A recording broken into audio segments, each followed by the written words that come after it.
Hello everyone, with the main characters for my stop-motion animation series now all redone, one of the main antagonists is now on the way, so an extinction event will soon be heading our dinosaurs' way, I do say.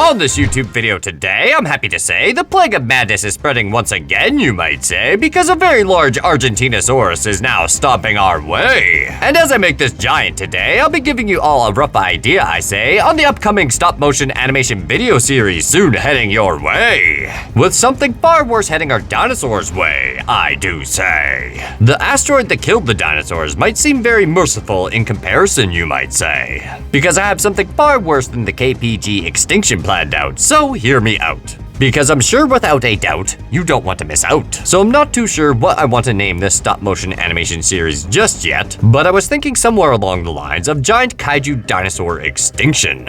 Or perhaps the Clay Jurassic World Dinosaur Extinction. But nothing is exactly set in stone just yet, pun intended. Fossil joke for all of those who may have missed it. But I'm open to suggestions from you, the viewers. So if you have any recommendations for the name of this stop-motion animation series, and or perhaps ideas you would like to see in this series, leave your comments below. Now, I'm sure some of you with the name suggestions that I've given already have kind of figured out what the plan is already for this stop-motion series. Now, I'm going to do my best to explain without too many spoilers. So I do apologize if I'm a bit vague at times. But this zombie Argentinosaurus is going to be one of the main antagonists, along with a kaiju invader. The main protagonists will be T.Rex Rexy, Asset 87, or Jurassic Park 3's Spinosaurus, and Dominion's Giganotosaurus, plus some help from the King of the Monsters, aka Godzilla, who I plan on having show up after the plague of madness has spread. So yes, I plan on having multiple zombie dinosaurs, and possibly kaijus as well. Now the plan is to have Godzilla come in to be the protector of the dinosaurs in hopes of preventing an extinction event. Now I'm still on the fence as to whether or not I should make a Godzillasaurus, which is the dinosaur interpretation of the King of the Monsters. And I might have some time-traveling humans who go back to the late Cretaceous period to basically make Godzilla, to prevent this threat of Earth being essentially terraformed. Because the second antagonist will be, arguably, the second king, otherwise known as King Ghidorah.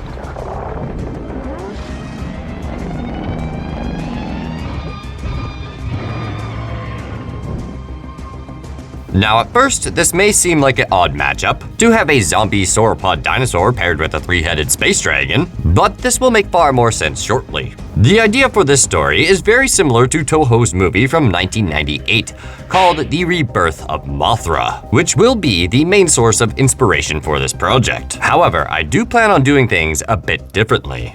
In the Toho film, King Ghidorah goes back in time to replenish itself, so that way he has enough to go back to the modern day era, or time period, to once again try and take over the world. So yes, that's right, what do you want to do tonight, Brain? The same thing we do every night, Pinky.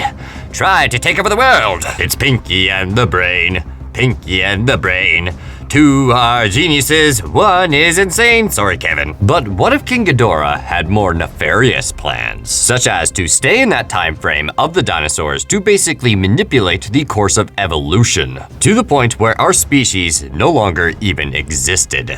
Now you see, if I was King Ghidorah and was having constant problems with pesky humans, and had the ability to travel back in time, this is probably the strategy I would adopt to basically, well, eliminate one part of the problem, the humans. Now, speaking of humans, this is essentially where the Plague of Madness comes into play. Due to King Ghidorah basically being from space and not from our planet, it would be more than likely that this beast would carry foreign diseases that our dinosaurs would not be adapted to, therefore causing major problems and decline in the species, which unfortunately is a concept that is based off reality. For example, early English settlers, when they were traveling and settling around the world, for lack of a better description, they unfortunately brought with them, well, plenty of diseases that unfortunately the local residents to these lands that they were going to didn't necessarily have the immune system to handle, due to the fact that they had no prior exposure to this type of sickness. So given the fact that King Ghidorah is essentially, well, a space dragon coming from a completely foreign planet, it is far more than likely, at least from a biological standpoint, that this monster would be carrying other little monsters with it. And given how resilient the King Ghidorah species seems to be as a whole, I would imagine these, well, sicknesses that are coming along with this monster are not going to be exactly very nice. So this is why I essentially decided to pair, well, this zombie sauropod or the Plague of Madness with the space dragon. And in my honest opinion, this would make a terrifying combination, given the fact that not only do you have this giant three-headed space dragon as a major problem, but it also brought along with it an even bigger problem, arguably, one that you can't see or necessarily fight back, but will continue to spread relentlessly given how well the Plague of Madness works. Speaking of which, I probably should provide a quick explanation as to what the Plague of Madness exactly is for those who don't necessarily know. I did cover this topic several years ago with the original zombie sauropod, but that was many years ago, so let's refresh ourselves on that topic. Now, unfortunately, the true and/or real cause to the Plague of Madness springing up, there is no real, well, definitive answer for that. But essentially, it works like any other common zombie infection. So basically, it takes over the host's body entirely, turning it into a living dead creature, where this disease essentially just takes over the host's body. But unfortunately, that's just the beginning, because not only does it turn dinosaurs into a horrifying zombie-like creature, it effectively takes over their mind as well, because once the host is fully infected, its only trait of thought is to spread the disease. And this is the point where the Plague of Madness essentially takes over the entire body and mind, causing extreme outbursts in, well, mood and violence in hopes of spreading at any cost, even to the host that it's currently using. So essentially, the creature loses all sense of danger and/or self-preservation, therefore leading these creatures to stop at nothing but to spread the infection further, even if it means coming at the cost of destroying the current host. Now, if I were to compare these symptoms to something in real life, it would essentially be, unfortunately, well, rabies, which from a technical standpoint isn't known to, well, say, spread to reptiles and/or dinosaurs in this case. That disease is unfortunately, well, a mammal problem for you and I, but rabies and the Plague of Madness seem to share a lot of similar traits. So hopefully that helped explain, well, the Plague of Madness to you briefly, as well as, well, putting more emphasis on how dangerous this disease truly is. So now I'm gonna go over some plans that I have for, well, the old Argentinosaurus, aka the original doll that I made many years ago. Now, given the fact that some people in my audience get a little attached to some of the characters I make, which is understandable, there's a lot of time and effort that goes into these things, I should probably kind of explain so there isn't necessarily as much worry about me destroying characters, essentially. Which is basically what's going to happen to, well, our original zombie dinosaur. Now, I won't be destroying things to a point where it's no longer repairable, but that particular model, or the first Argentinosaurus zombie, is going to probably receive a lot of, well, punishment. Basically, I plan on having, well, that doll more or less be the stunt double for this doll, meaning the small version is probably going to see the most punishment, therefore get the most abuse throughout the scenes where I'm going to be ripping off chunks and various other parts of it. And given the fact that I'm going to have, well, multiple variations of this character, it more or less kind of makes sense from a production standpoint, especially from a, well, film production standpoint, to essentially have more than one where you can basically punish and not have to worry about nearly as much. So my hat definitely goes off to a lot of you stunt guys out there, because, yeah, you don't really get enough credit. So essentially, that's going to be our stunt double dinosaur. And to be honest, I would also like to redo King Ghidorah at some point as well. But I'm going to admit, I'm not necessarily going to be doing that anytime soon, because I know for a fact a few of my viewers have made their own King Ghidorahs, and I'm sure they can understand this, that making that movie monster in particular is a bit of a nightmare. It is extremely difficult to make a massive, well, 3-headed space dragon. Mainly because it, well, has 3 identical heads, so therefore the sculpting time can be, well, a little ridiculous. It got to the point where I literally gave myself nightmares about King Ghidorah when I was making it. So I'm a tad bit hesitant on starting a King Ghidorah 2.0 just yet. Because it's not just honestly the fact that it has 3 heads that makes this project, or a King Ghidorah project, so difficult. It's more or less due to the size as well, because that character is easily the biggest in my entourage so far. And that clay character weighs in at approximately 11 pounds or more, stands to 18 to 16 inches tall, and has a 25.5 inch wingspan, so he is massive. And considering how small my old Argentinosaurus is, that's definitely not going to essentially pair very well, not only with that kaiju, but a lot of the current theropod dinosaurs that I have, so obviously we need a monster. So basically, that is a rough draft for the plans that I have concurrently for the stop-motion animation series. Let me know what you think in the comments below. And if you have any suggestions, I would definitely love to hear them. And if you just so happen to enjoy this video today, be sure to smash that like button as hard as Argentinosaurus today, I do say. Share with your dinosaur and kaiju-loving friends so they don't miss the upcoming stop-motion animation series. And be sure you have your post notifications turned on so you don't miss any of the daily shorts and or videos coming your way. And if you just so happen to be new here today, there's never been a better time to hit that subscribe button, I say. But it's time for the build rundown on the sauropod, I say. So the materials used to make the dinosaur today was a lot of aluminum armature wire, you might say, to essentially make this monstrous dinosaur today. Along with some tinfoil today to help us save on oven-baked clay, and a bit of plasticine clay to help everything stay. Then one might also say we added a few more details than normal to the skeleton, I say, due to the fact that we need a rib cage to basically be exposed all day. But now that our zombie Argentinosaurus skeleton is all done, we'll be moving on to some plasticine sculpting fun. Along with some painting, I say, so our exposed bones don't look like oven-baked clay. And that's when this living dead dinosaur will be truly coming to life, you might say. So stay tuned, I say, for part 2 soon stomping your way. Well, everyone, now that a massive sauropod skeleton is on set today, it's time for the plague of madness to spread, I say. So it's time for the first layers of plasticine clay, I do say.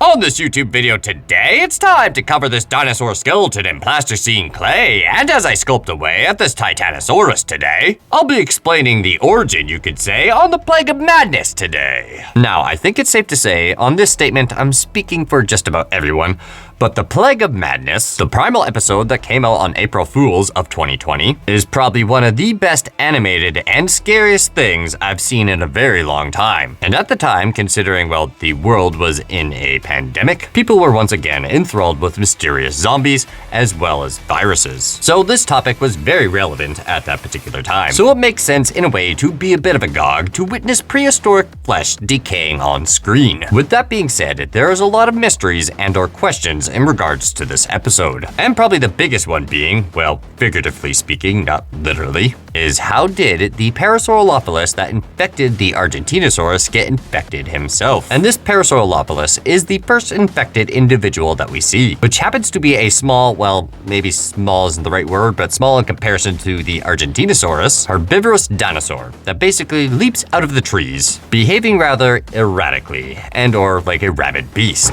And our small in comparison plant-eating dinosaur here decides he wants to try a slightly more carnivorous diet, and then promptly decides to bite a chunk out of the sauropod's leg. Now, unfortunately, it doesn't take too long for this long-necked dinosaur named Toothfoot to become severely infected. Now, the real big question for this scenario is, how did the Parasaurolophus get infected? Did the sickness start with him, or were there others? How did it all start, and what exactly is it? To find out the mysterious origins of the Plague of Madness, we have to diagnose what it could potentially be. Now, unfortunately, this is where we're going to take a trip into reality. So we'll be leaving the realms of fiction in order to properly diagnose this disease. So unfortunately, there are many different ways an illness such as this can be brought about. Some of the real-world zombie examples can be a fungus and or perhaps a parasite, and or perhaps just a horrible genetic mutation, which we've been covering a lot of those lately. Another good example of this would be chronic wasting disease, which is typically found in ungulate animals, aka, well, things with hoofs, such as moose, elk, and deer. And this disease does cause the deer to exhibit zombie-like traits. Chronic wasting disease is caused by prions, misfolded proteins with the ability to transmit their misfolded shape onto normal variants of the same protein. They characterize several fatal and transmittable neurological degenerative diseases in humans and many other species of animals. And the translation, for those of you who didn't understand my science gobbledygook, it basically makes you look like the freaking Walking Dead. It can take years for a host that has this issue to exhibit any signs. However, there is some symptoms and early warning signs indicating that a creature might have this type of disease. One being they start losing a lot of weight in a very short period of time, as well as exhibiting very strange behavior, such as becoming less socially interactive, isolating themselves from other animals, no longer being fully aware of their surroundings, and can exhibit major mood swings, where essentially they are not afraid of things that they normally would be. Animals that are also diseased may exhibit increased drinking, as well as urination and excessive salivation, which is basically right on point with what we saw in the Plague of Madness. Now, the reason for this is because the disease eventually starts eating holes in the brain, as well as infecting the spinal cord and other tissues of the infected host. Definitely not a good way to go.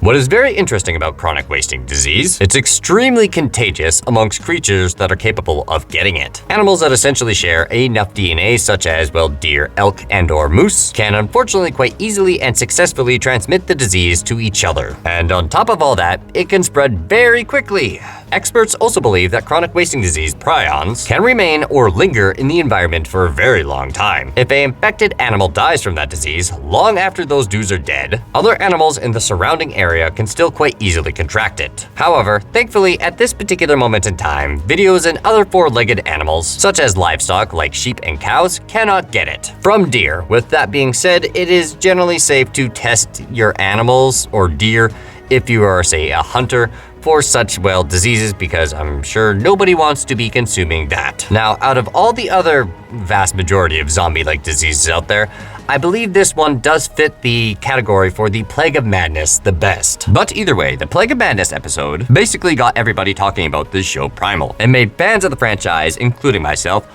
more loyal than they already were. Now listen to the description of CWD, or chronic wasting disease, with the symptoms in more detail, and tell me that it doesn't remind you of something, which would be the tragic end to our Argentinosaurus as well as the Parasaurolophus that happened in the episode of the Plague of Madness. Most cases of CWD occur in adult animals. The youngest animal to exhibit clinical symptoms of the disease was 15 months. The disease is progressive and always fatal. The first signs are difficulty in movement. The most obvious and consistent clinical sign of CWD is weight loss over time, and behavioral changes also occur in most cases, including decreased interactions with other animals. Other common side effects and symptoms are dipping of the head, tremors, and repetitive walking, which basically means walking in set patterns, and nervousness. Excessive salivation and grinding of the teeth is also observed, along with deer showing more increased urination and drinking. And salivation may contribute to the spreading of the disease. Loss of fear of humans and the overall appearance of confusion are also very common. Then a scientist summed it all up in behavior changes, emaciation, weakness, ataxiation, salivation, aspiration, pneumonia, and progressive death. Now, most of these seem to fit the disease we see in Primal, with one exception. Chronic wasting disease does not cause aggression. Basically, the animals don't go stark crazing mad. The episode is called The Plague of Madness after all.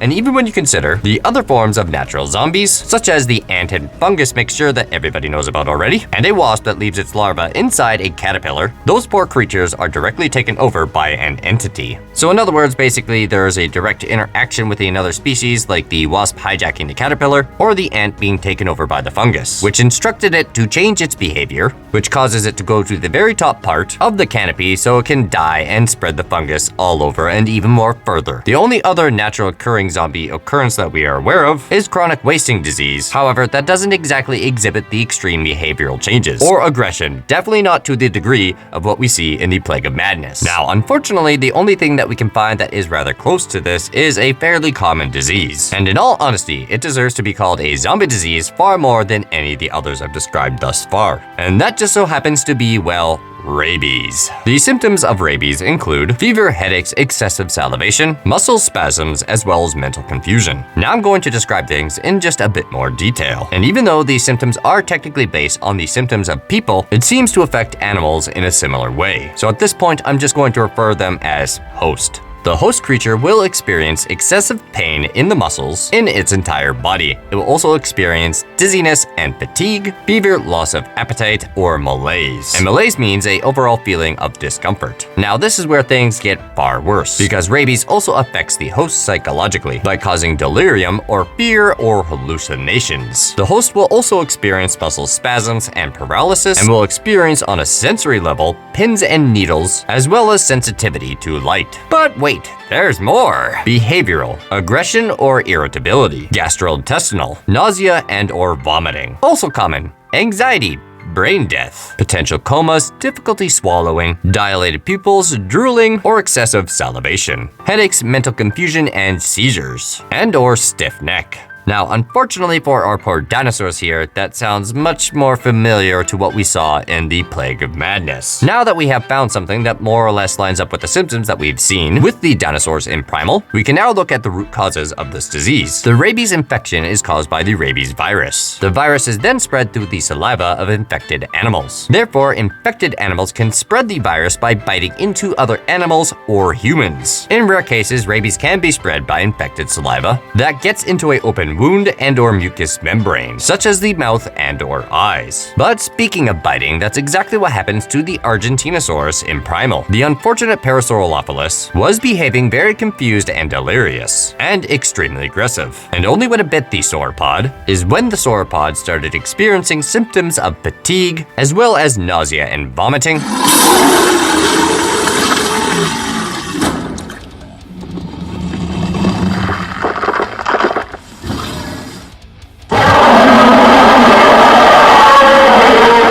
and unfortunately, our Argentinosaurus also exhibited symptoms of extreme thirst to eventually stopping eating and drinking altogether, respiratory problems, as well as aggression, as well as irritability. So basically, the dinosaur had rabies, the disease that basically causes inflammation of the brain in humans and other mammals. And unfortunately, the end result is almost always nearly death. However, as a quick side note, there has been some survivors of this disease, but unfortunately the only way they made it out was medically induced comas. And even then, there were severe complications to their mental status afterwards. Now, all of this still leaves us with one big question remaining. How did the Parasaurolophus get rabies in the first place? So basically, in order to diagnose what happened to this dinosaur, we're going to take a look at the real-world counterpart of this infection or disease. Rabies has been known about since 2000 BC. The first known case or recorded case of rabies was found in a dog, but that was in circa 1930 BC. And during this time frame, they announced that owners owning dogs showing symptoms of rabies should take preventative measures from being bitten. Basically, the virus seems to have originated in the old world. Now, with the first recorded case of rabies being a dog, it should be mentioned that about 91% of cases of rabies are found in wild animals. And the most prevalent animal that it is found in happens to be bats, coming in at 32.2% of all cases. Now, the reason that this statistic is important is because the Blood Moon episode in Primal featured none other than, well,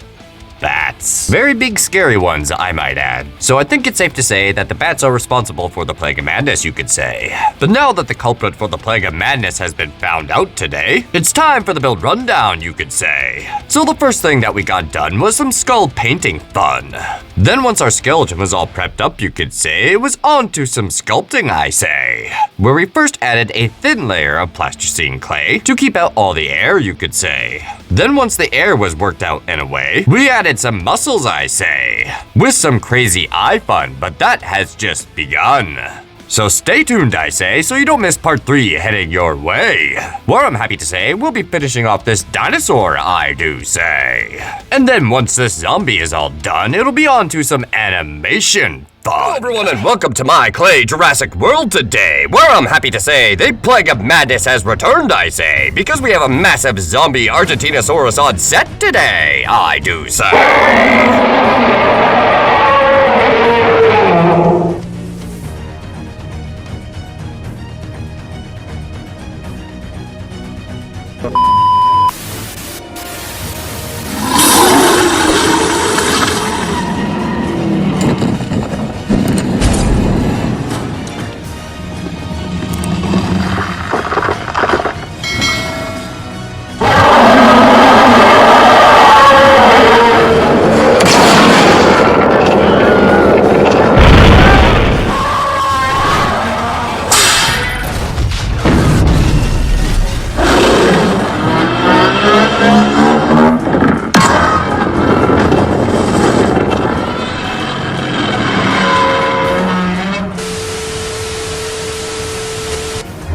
On this YouTube video today, considering a clay dinosaur extinction event is on the way, I only figured it would be appropriate to go over the world's biggest extinction events that have happened on our planet, you could say. So strap in today, because there's a lot more than just an asteroid heading your way, I do say. Life on our planet Earth has existed for over 4 billion years approximately, and has spent that time evolving from microscopic specks into all forms of life that we see on our planet today. However, things haven't always been very smooth sailing. Now, everyone's very familiar with the extinction event that took out the dinosaurs, approximately 65 to 66 million years ago. However, this is but one of many times life on Earth has nearly ended. And believe it or not, it is definitely, well, far from the worst one. Depending on how mass extinctions are classified, researchers believe that there has been as many as 20 such events in Earth's history. But today I'm going to cover what is agreed upon, which is identified as the Big Five, which is the 5 most deadliest periods in our planet's history that nearly brought complex life to its total demise. Now, Chapter 1, the Ordovikian period. So at the end of this period, around 445 million years ago, animals were in some of the most primitive states and forms, and nearly all life existed in the oceans, which does make a lot of sense considering that sea levels were much higher than normal during this time period. To help put this into perspective, nearly the entire continent of North America was underwater at this time. Going for a swim in this ancient ocean, you would expect to run into some pretty strange looking creatures, such as a eel-like conodont, as well as trilobites, as well as the odd primitive fish. Life had diversified significantly throughout this time period, essentially forming the basis for other organisms to follow. But millions of years of evolutionary progress was suddenly wiped out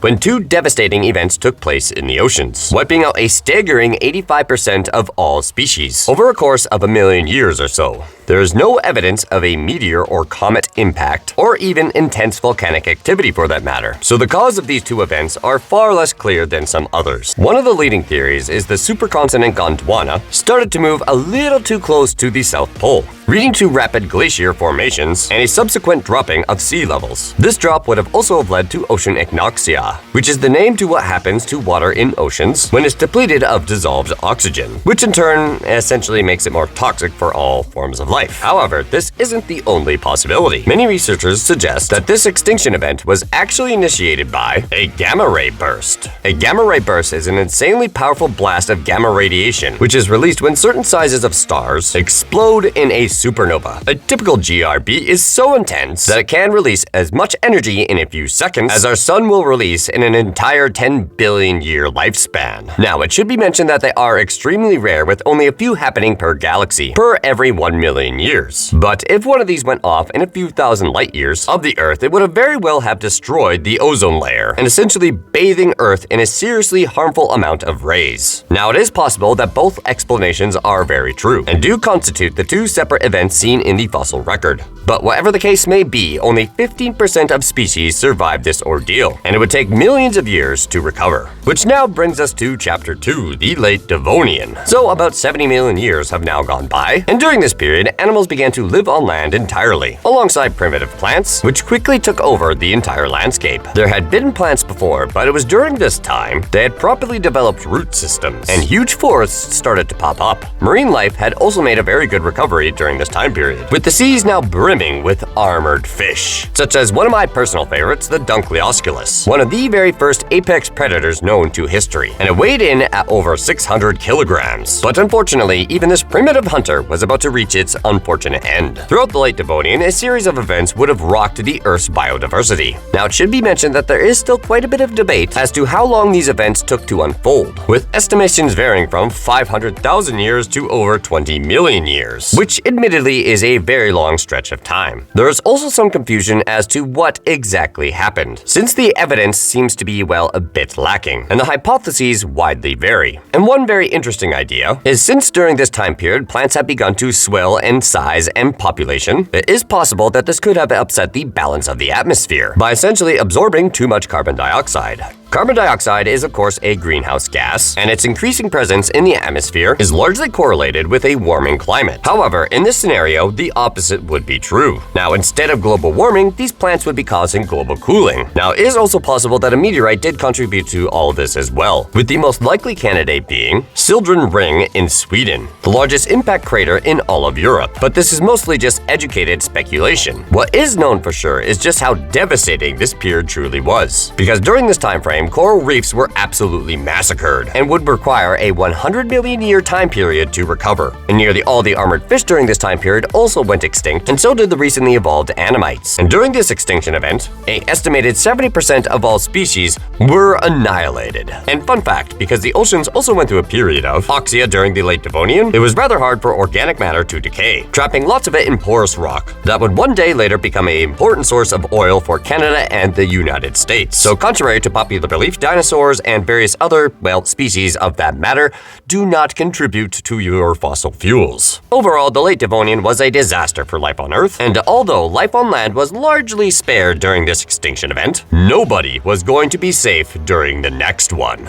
Which brings us to Chapter 3, the Great Dying, which is also known as the Permian-Triassic extinction event, which was by far the deadliest in Earth's history, earning it the nickname the Great Dying. This event took place around 250 million years ago and lasted about 50,000 years. It was so deadly that even the mighty trilobites were wiped out, marking an end to their 270 million year old fossil record, having survived both previous mass extinction events. Now, as to what caused the Great Dying, well, there's a bit of a list. Up first and foremost were the long-term eruptions of a volcanic chain underneath modern-day Siberia, creating a huge area of volcanic rock that is still present to this very day. These eruptions would have pumped high levels of sulfur dioxide and carbon dioxide into the atmosphere, which more than likely messed up global temperatures as well as acidified the oceans. Now, it should be mentioned that these were no ordinary volcanoes. In fact, this period of volcanic activity was one of the biggest in Earth's history, with so much lava being poured out it covered an area of around 2 million square kilometers. And for reference, that is larger than the entire country of Mexico. These eruptions would have also ignited massive hydrocarbon deposits underground, such as oil and coal, essentially burning them and releasing even more greenhouse gases. At the same time, new microorganisms may have been producing high levels of methane or releasing it up from the sea floor, as the Araguana impact crater has also been dated to possibly occur during this time frame. Also of importance here, during this time frame, known as the Permian, the supercontinent Pangaea formed, and which is believed by many to have helped interact with the devastating extinction of marine ecosystems by severely disrupting oceanic circulation, as well as weather patterns. And finally, we have the argument from British astrophysicist John Griven, who points out that the timing of the Great Dying also coincides with the last time that the solar system passed through a spiral arm of the Milky Way galaxy. He states that this could have led to large amounts of interstellar dust, which effectively clouded the solar system, effectively blocking the sun, causing an ice age, with similar theories being suggested by a few other papers. Overall, the surface of the Earth was just being pummeled, and unfortunately, life would suffer the consequences. On the land, 70% of all species were eliminated, and in the sea, some researchers estimate that more than 95% of all life was wiped out. This period was also the only known extinction event for insects, which basically means things were really bad. The result was a completely changed picture of life on Earth, and one of the few remaining remaining species to survive on Earth was the archosaurs, the ancestors of today's crocodiles, and as well as the dinosaurs. Now on to Chapter 4, the Triassic and Jurassic extinction.